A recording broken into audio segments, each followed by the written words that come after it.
He was moments away from boarding his flight, until he saw the woman who vanished from his life without a word, scrubbing airport floors with a little boy clinging to her side, a boy who looked exactly like him. 3 years ago, Elijah Caldwell lost the love of his life overnight.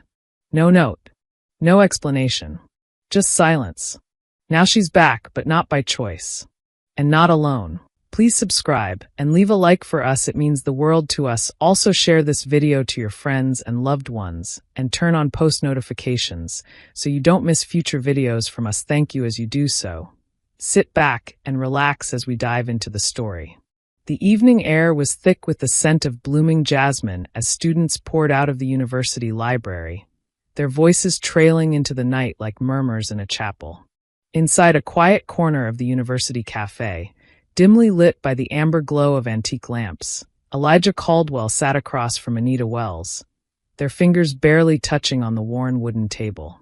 "You're staring again," Anita said with a gentle smile, her eyes gleaming with affection as she pulled her hand back to sip her tea.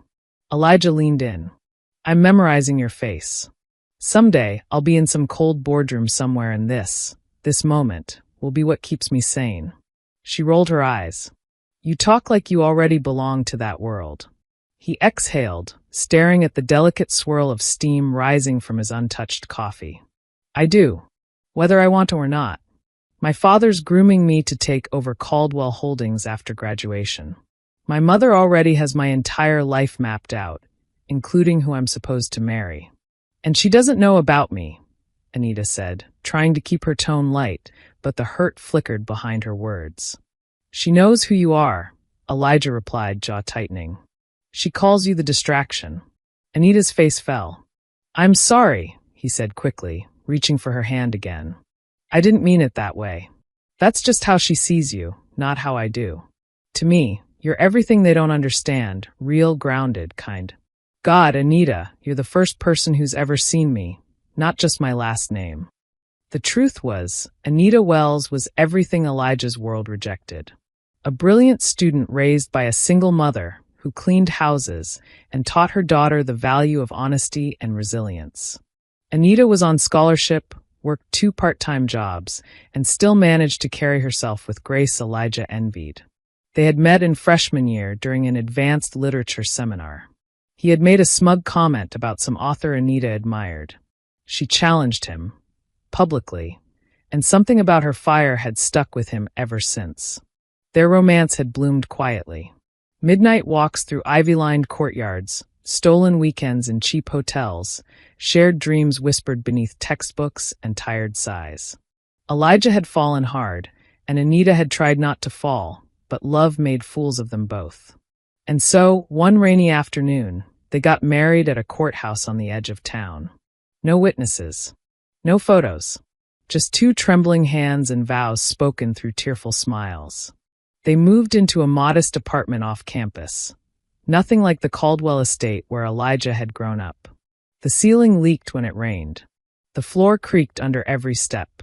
But to Elijah, it was the only place that had ever felt like home. They cooked together, danced in the kitchen, fought over silly things, and made up under thin blankets and warm laughter. It was messy, beautiful, and completely theirs. But Elijah knew the storm was coming. His mother, Vivian Caldwell, had already started showing up unannounced on campus, demanding meetings with the university board, threatening to pull donations if they didn't rein Elijah in. She'd even confronted Anita once in the parking lot, thinly veiled threats wrapped in polite smiles. "You're dragging him down," she'd said icily. "He's destined for greatness, and you're tying him to the dirt." Anita hadn't told Elijah at the time. She didn't want to burden him. Instead, she'd hugged him tighter that night and whispered, "No matter what happens, remember I love you." Now, in that same cafe, the shadow of his family's disapproval loomed like a storm cloud over their candlelit world. "I don't care what they say," Elijah said fiercely, pulling her hand to his lips. "I chose you, and I'll keep choosing you every damn day." Anita smiled, but there was sadness in her eyes, a quiet kind of knowing. She didn't tell him yet about the nausea in the mornings, the appointment she had made with the campus clinic, the tiny flutter in her body that would soon become undeniable. Instead, she placed her hand over his heart and whispered, "Then promise me something, Elijah. Anything. No matter what happens, fight for us." He held her gaze. Always. But love, no matter how deep, was not immune to the forces waiting in the shadows. And as they finished their drinks and walked into the night hand in hand, neither of them could imagine just how far those shadows would reach, or how quickly everything they'd built would begin to unravel. The rain came early that morning, gentle at first, then relentless, drumming against the narrow windows of the apartment. Anita sat curled on the edge of the bed, the sleeves of Elijah's shirt hanging off her thin arms, her bare feet pressed against the cold wooden floor. She hadn't slept. Not after yesterday. The test was still sitting in the bathroom drawer. Positive. Bold and undeniable. A second line that changed everything. She had planned to tell Elijah that night. She had even practiced what she would say. She'd imagined his reaction, shock maybe, but then joy. He would wrap her in his arms. He would laugh that soft laugh of his that always made her stomach flutter. They'd sit down and plan their future. Tiny socks, bedtime stories, maybe even move to a bigger apartment. But that never happened, because she never got the chance. The knock came at noon. It wasn't loud, but purposeful. 3 soft taps. Familiar. When Anita opened the door, she froze. Vivian Caldwell stood in the hallway like she belonged there. Regal in a pale gray trench coat, her white pearl earrings glinting under the flickering hallway light. Her perfume, a sharp citrus blend Anita recognized from Elijah's family estate, seeped into the space like poison. "May I come in?" she asked, her tone deceptively pleasant. Anita didn't move. Vivian took a small step forward anyway, her heels clicking confidently. "Elijah's not here," Anita finally said. "I know." She looked around the apartment with a wrinkle of distaste. "Charming," she muttered. "I suppose this is where my son's been hiding from reality." Anita closed the door behind her, jaw clenched. "Why are you here?" Vivian turned slowly, her expression softening into something almost maternal. But Anita had seen that mask before. "You're pregnant, aren't you?" Anita's breath caught. Vivian smiled faintly. "Don't look so surprised. I saw the way you touched your stomach last week, when you thought no one was watching. I know that look." Anita stepped back. "Elijah and I love each other. You can't. You think love will save you?" Vivian's voice hardened. "My son is naive, but I'm not. I know exactly what this is. You got your ring, now you're anchoring yourself in deeper with a child. It's all very calculated." Anita's hands trembled. "You don't know anything about me." "I know enough." Vivian reached into her bag and pulled out an envelope. She placed it on the table. "There's enough money in there to disappear quietly. Start over. Somewhere far from here." Anita didn't look at it. Vivian's eyes narrowed. "If you don't take it, I'll make sure your life becomes unlivable. I'll destroy your scholarship, your record. I'll sue for custody of the child the moment it's born and prove you're unfit. You'll be left with nothing." The words hit Anita like a slap, colder than the rain outside. She had always feared this woman, but now, standing face to face with her, she saw the truth. Vivian would never let them be happy.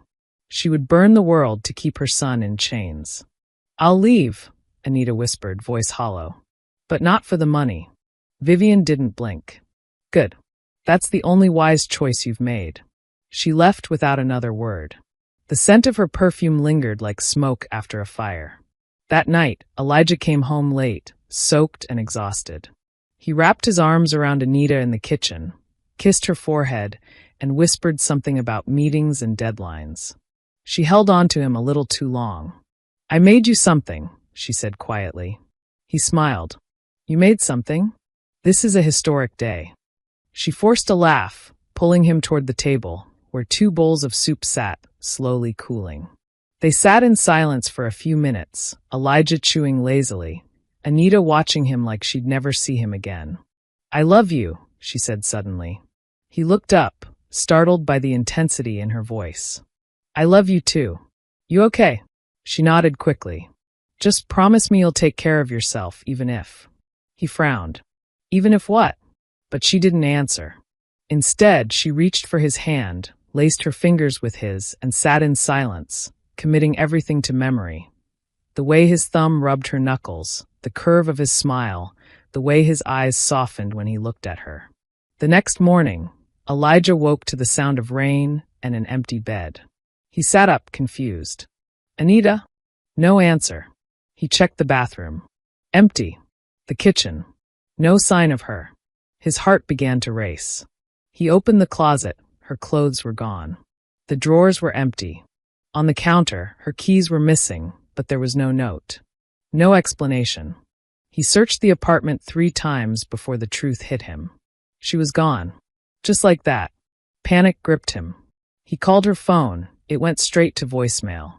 He rushed to her job, to her campus classes, asked friends. No one had seen her. It was like she had vanished from the earth. And the cruelest part?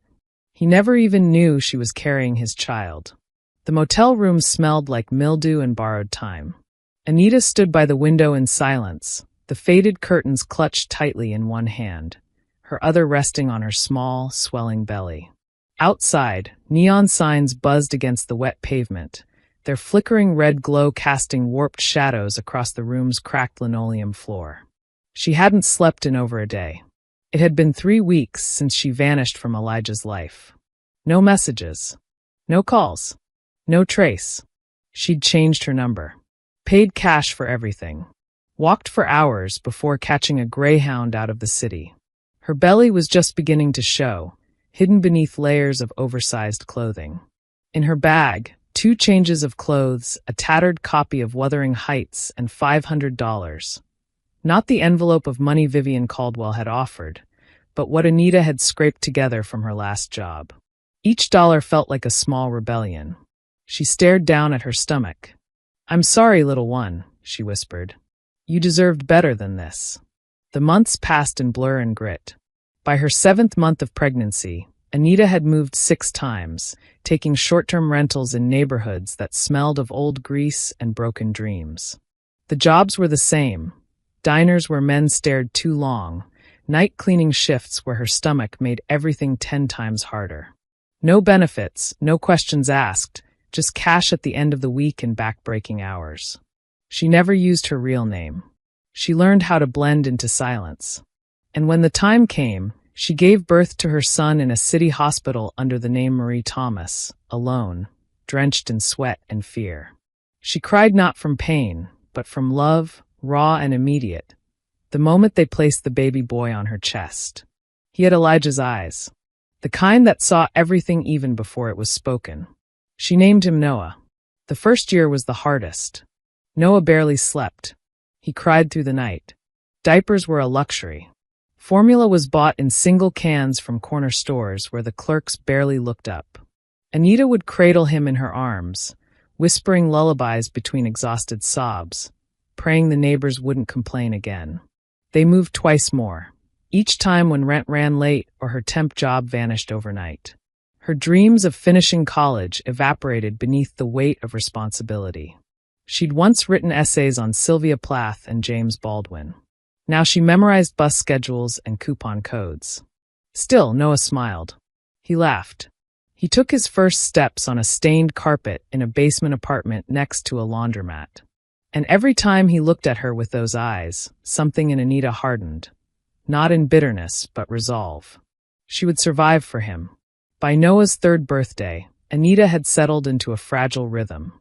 She'd found a part-time job cleaning at Bayline International Airport, working the late-night shift when most passengers had gone and the terminals echoed with machine hums and lonely footsteps. It paid little, but the staff didn't ask questions, and she could keep Noah with her during the quieter hours. She'd make a little bed for him on a folded blanket near the custodial closet. He'd fall asleep to the hum of floor polishers, clinging to her jacket like it was a teddy bear. They lived in a tiny studio 15 minutes away by bus. Rent took most of her paycheck, but it was clean and safe, 2 things she no longer took for granted. Some nights, while mopping the terminal floors, she would pause and glance up at the arrivals screen. Flights from New York, London, Tokyo. Every name felt like another life, another version of her that never existed. Sometimes she imagined Elijah stepping off one of those planes, accidentally locking eyes with her across the terminal. And sometimes she'd catch herself crying before she even knew why. But she always blinked the tears away, wiped them like dust, and kept cleaning. One night, Noah tugged at her leg as she worked. "Mama," he asked in a whisper, "why we clean so late?" "Because it's our job," she replied gently. "But other mommies sleep in bed," he said. She knelt down, brushing his hair. "Yeah, baby. But we're different. And different can still be good." "Okay," he said, yawning, curling into the blanket she'd folded for him. She stood, watching him for a moment, exhaustion pressing behind her eyes like thunder. Her knees ached. Her back screamed. But she picked up the mop again, dragging it across the marble floor beneath a banner that read, "Welcome home." That was her life now. Endless nights. Quiet strength. A boy with Elijah's face and her heart. And the deep, unwavering fear that someday, the past she'd buried would find her again. She had no idea it was already on its way. Wrapped in a tailored suit. Boarding a flight. Headed straight into her world of bleach, silence, and ghosts. The automatic glass doors sighed open as Elijah Caldwell stepped into Bayline International Airport. It was past midnight, and the terminal glowed in soft artificial light, quiet but not empty. The energy was different at this hour. No crowds, no flashing cameras, no suits shouting into cell phones. Just silence. And space to think.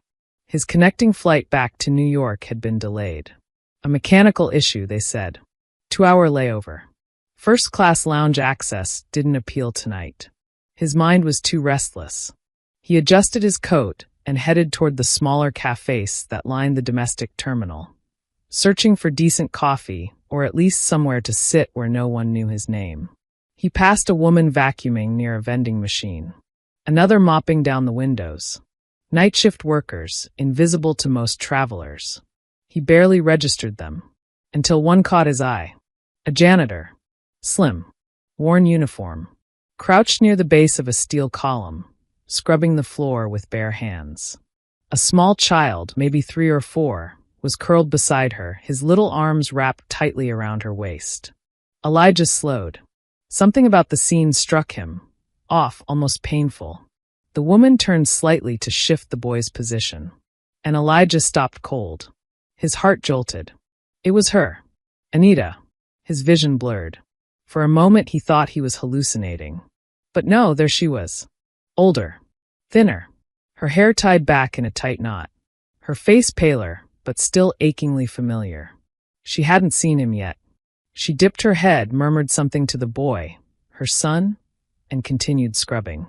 Her hands moved with the precision of someone who'd done this 1,000 times.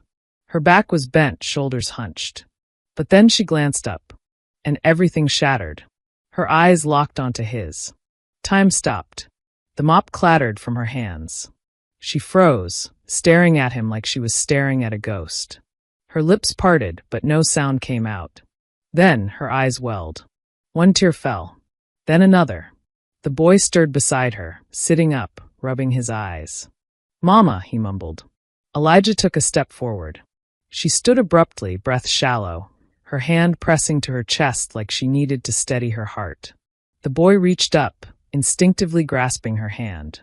Elijah looked down at him. His breath caught in his throat. The child was the spitting image of him at that age. Same wide-set eyes. Same strong jaw. Same subtle cleft in the chin. He couldn't move. Couldn't speak. He just stared, blinking slowly, as the realization crashed through him. A son. His son. Anita's lips trembled. Elijah. Her voice was barely audible, almost drowned out by the hum of the floor waxer in the distance. He stepped closer, still in disbelief. "Is he?" She shook her head slowly, tears falling freely now. "I didn't mean for this. I didn't." Her knees nearly buckled. Elijah caught her just before she fell. The child, Noah, stepped back, confused, frightened. "Mama?" Elijah dropped to his knees, still holding her. "Why?" he choked. "Why didn't you tell me?" She sobbed against his chest. "They threatened me. Your mother. I tried to stay away. I thought I was protecting him. I thought I was protecting you. He pulled back, looking at her face, lined with weariness, but still so beautiful. You ran, and I thought you didn't love me. I never stopped, she whispered. I just stopped believing I was allowed to. Elijah looked down at Noah, this little boy who had no idea the weight of the moment forming around him. The boy looked between the two adults, then cautiously stepped forward and placed a hand on Elijah's knee. Who are you? He asked, soft and curious. Elijah's throat closed. He looked at Anita, who gave him the smallest, hesitant nod. He smiled faintly and said, voice cracking, I think. I'm your dad. The boy tilted his head, not quite understanding, but not pulling away either. Anita broke down. There, in the middle of the airport floor, amidst cleaning carts and vending machines, Elijah pulled her into his arms, both of them kneeling as if in prayer, while the boy stood beside them, his hand resting in Elijah's like it had always belonged there. Elijah never made his flight. He didn't even check in again.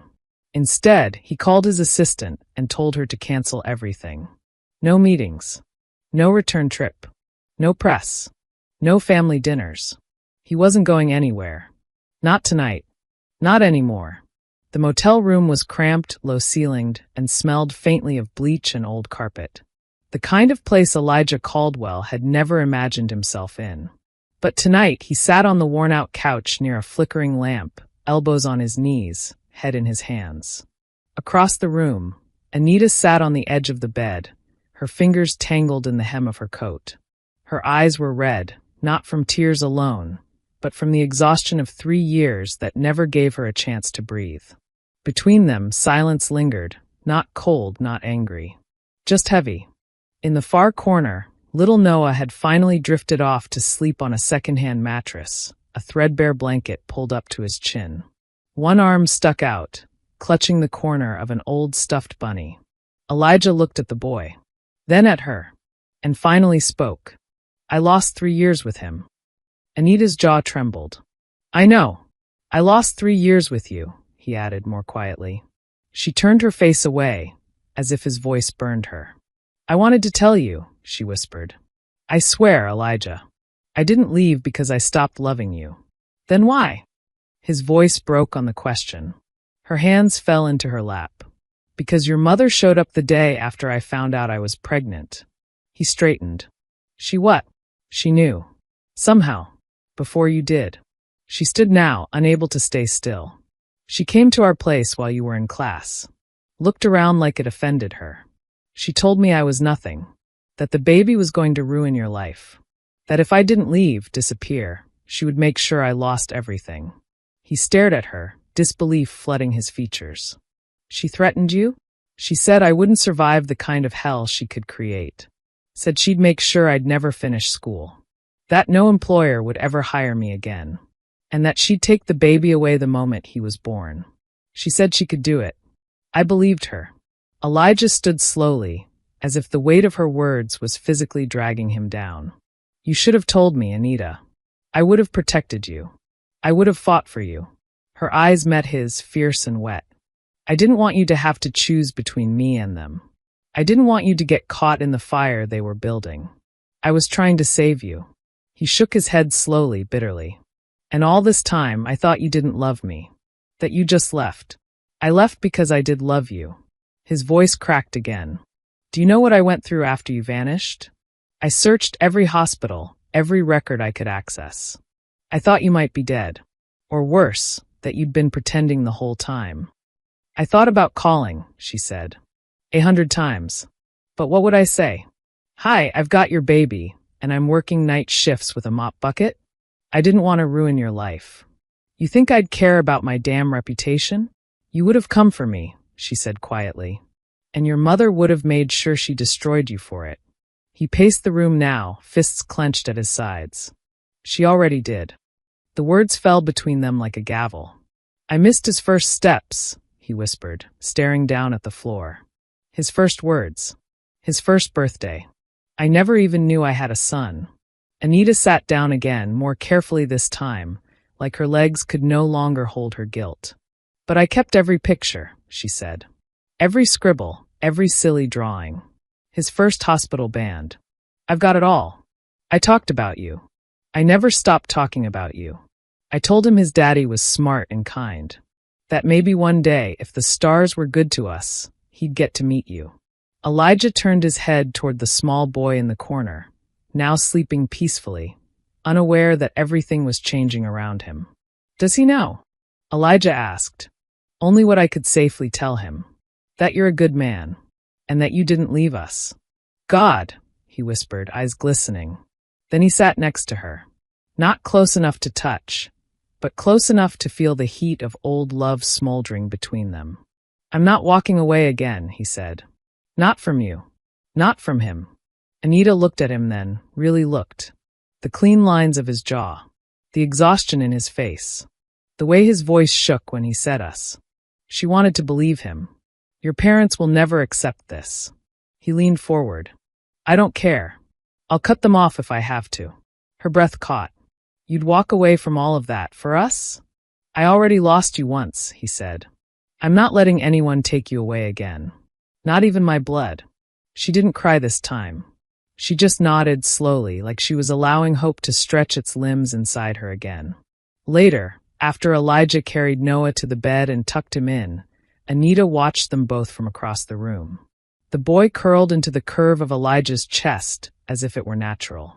As if his father's arms had been waiting there since the day he was born. And in that quiet motel room, surrounded by cracks and peeling paint and broken timelines, something finally started to heal. The black SUV pulled up to the sprawling iron gates of the Caldwell estate, its engine humming low like a storm about to break. Elijah sat behind the wheel, jaw tight, fingers tapping rhythmically against the leather. Anita sat in the passenger seat, her hands folded carefully in her lap. Her dress was modest, her shoes worn, but she sat upright, with quiet dignity.